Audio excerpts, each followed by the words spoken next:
इन दो शहरों के बिना पूरे मध्य प्रदेश की कहानी इनकम्प्लीट है। एक तरफ है ग्वालियर, जो अपनी शाही विरासत, ऐतिहासिक किला और राजनीतिक महत्व के लिए मशहूर है। वहीं दूसरी तरफ है जबलपुर, जो पवित्र नर्मदा रिवर के किनारे बसा एक इंडस्ट्रियल हब है। दोनों ही मध्य प्रदेश के दिल में बसते हैं, लेकिन सवाल ये है कि कौन सा शहर आज के टाइम में ज्यादा डेवलप और फ्यूचरिस्टिक है, किसकी जीडीपी ज्यादा है और कौन इंफ्रास्ट्रक्चर, एजुकेशन और फ्यूचर ग्रोथ में लीड पर है। आज हम करेंगे एक डिटेल्ड और फैक्ट बेस्ड कंपैरिजन, जो सिर्फ नंबर्स ही नहीं बल्कि दोनों शहरों के डेवलपमेंट की ग्राउंड रियलिटी को भी एक्सपोज करेंगे। तो अगर आप इन दोनों शहर या मध्य प्रदेश से बिलोंग करते हो तो हैशटैग के साथ अपने शहर का नाम कमेंट सेक्शन में जरूर लिखना।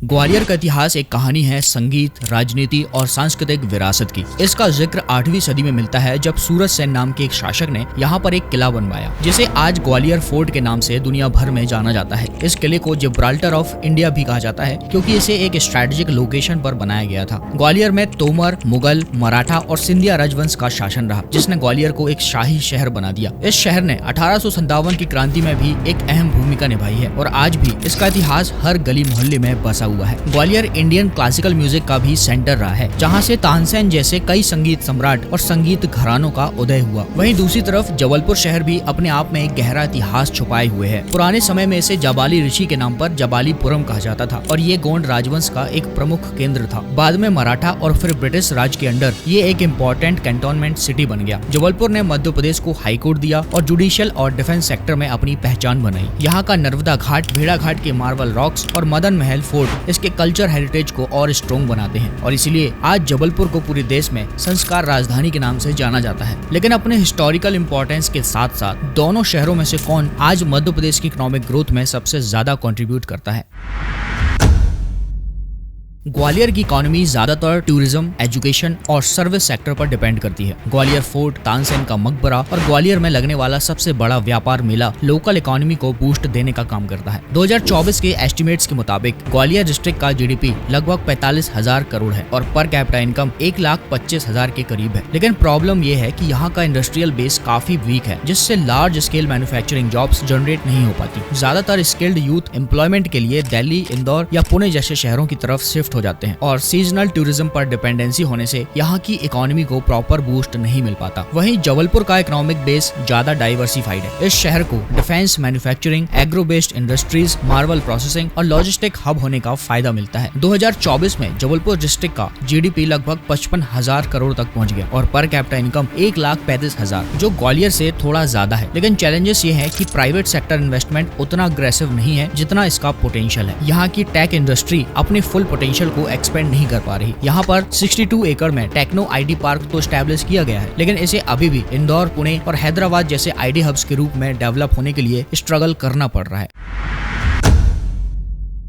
ग्वालियर का इंफ्रास्ट्रक्चर पिछले कुछ सालों में इम्प्रूव हुआ है। ग्वालियर एयरपोर्ट का मॉडर्न टर्मिनल कंस्ट्रक्शन चल रहा है। दिल्ली मुंबई एक्सप्रेसवे का link road high speed connectivity देगा और स्मार्ट सिटी मिशन के अंडर हेरिटेज रिस्टोरेशन और अर्बन फेसलिफ्ट हो रहा है। लेकिन यहाँ काफी सारे चैलेंजेस भी हैं। ग्वालियर मेट्रो प्रोजेक्ट एक लंबे समय से प्रपोजल स्टेज में पड़ा हुआ है। पब्लिक ट्रांसपोर्ट आउटडेटेड है और इंडस्ट्रियल इंफ्रास्ट्रक्चर लिमिटेड होने से फ्राइट कनेक्टिविटी का पोटेंशियल फुली यूटिलाइज नहीं हो पा रहा है। एयर कनेक्टिविटी भी अभी लिमिटेड है, जिससे यहाँ का टूरिज्म और business travel growth slow down होता जा रहा है। वहीं जबलपुर का इंफ्रास्ट्रक्चर ज्यादा एक्टिव है। यहाँ मध्य प्रदेश का लॉन्गेस्ट फ्लाईओवर लगभग बनकर तैयार है और Jabalpur airport expansion fast track पर है। ये शहर NH30 और NH45 के थ्रू स्ट्रॉन्ग रोड कनेक्टिविटी रखता है और वेस्ट सेंट्रल रेलवे का हेडक्वार्टर होने के कारण रेल नेटवर्क भी ज्यादा डाइवर्सिफाई है। यहाँ पर स्मार्ट सिटी प्रोजेक्ट्स में river front development, traffic management system और इंडस्ट्रियल जोन्स का काम चल रहा है। लेकिन यहाँ के इंफ्रास्ट्रक्चर डेवलपमेंट में काफी सारे लूप होल्स देखने को मिलते हैं, जैसे कि यहाँ के 7 किलोमीटर लंबे फ्लाईओवर का कंस्ट्रक्शन 2018 में स्टार्ट किया गया था, लेकिन पैंडेमिक, टेक्निकल फॉल्ट और कुछ पॉलिटिकल डिस्प्यूट्स की वजह से इसे फाइनल स्टेज तक आने में 8 साल लग गए और अभी भी इस पर काम चल रहा है, जिसके कारण पूरे शहर को construction dust, pollution, traffic jams और सीवेज प्रॉब्लम्स देखने को मिल रही है। और दूसरा, जबलपुर एयरपोर्ट के रिनोवेशन के थोड़े टाइम बाद ही कुछ ऐसा नजारा देखने को मिलता है।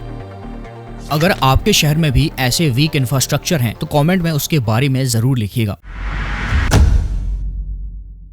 ग्वालियर एजुकेशन में एक स्ट्रॉन्ग बेस रखता है। यहाँ Jiwaji university, Lakshmibai national institute of physical education centre जैसे बड़े इंस्टीट्यूट्स हैं। यहाँ कोटा स्टाइल कोचिंग कल्चर भी डेवलप हो रहा है जो नियर बाय डिस्ट्रिक्ट्स के स्टूडेंट्स को अट्रैक्ट करता है। लेकिन लिमिटेशन ये है कि यहाँ टॉप टियर टेक्निकल इंस्टीट्यूट्स और लार्ज स्केल रिसर्च सेंटर्स काफी कम है, जिस वजह से हायर एजुकेशन के लिए स्टूडेंट्स को भोपाल, इंदौर या दिल्ली की तरफ जाना पड़ता है। वहीं जबलपुर एजुकेशन सेक्टर में Rani Durgavati university, Hitkarini group of institution और Indian institute of information technology, design and manufacturing यानी कि IIITDM जैसे इंस्टीट्यूट से काफी स्ट्रॉन्ग पोजीशन बनाता है। डिफेंस बैकग्राउंड होने से यहाँ टेक्निकल ट्रेनिंग और स्किल डेवलपमेंट इकोसिस्टम ग्वालियर से बेटर है। लेकिन यहाँ पर भी IIT और IIM लेवल के इंस्टीट्यूट्स होना जरूरी है। हेल्थ केयर में नेताजी सुभाष चंद्र बोस मेडिकल कॉलेज और प्राइवेट हॉस्पिटल्स काफी हैं, लेकिन हेल्थ केयर इंफ्रास्ट्रक्चर बढ़ते पॉपुलेशन प्रेशर के साथ स्ट्रगल कर रहा है। अब बात करते हैं दोनों शहरों के फ्यूचर प्रोस्पेक्ट्स की। ग्वालियर अगर अपना इंडस्ट्रियल बेस एक्सपेंड करे, मेट्रो कनेक्टिविटी शुरू करे और हायर एजुकेशन इंस्टीट्यूट अट्रैक्ट करे तो ये नॉर्थ MP का ग्रोथ हब बन सकता है। वहीं अगर Jabalpur private investment speed up करे, टूरिज्म ब्रांडिंग करे और IT कंपनीज को अट्रैक्ट करे तो ये सेंट्रल इंडिया का एक मेजर बिजनेस और एजुकेशन हब बनने की कैपेसिटी रखता है। इन शॉर्ट, दोनों शहर अपने अपने स्ट्रेंथ के साथ ग्रो कर रहे हैं, लेकिन गैप्स को एड्रेस किए बिना लॉन्ग टर्म सस्टेनेबल डेवलपमेंट मुश्किल है, जिस पर गवर्नमेंट को ज्यादा फोकस करना चाहिए।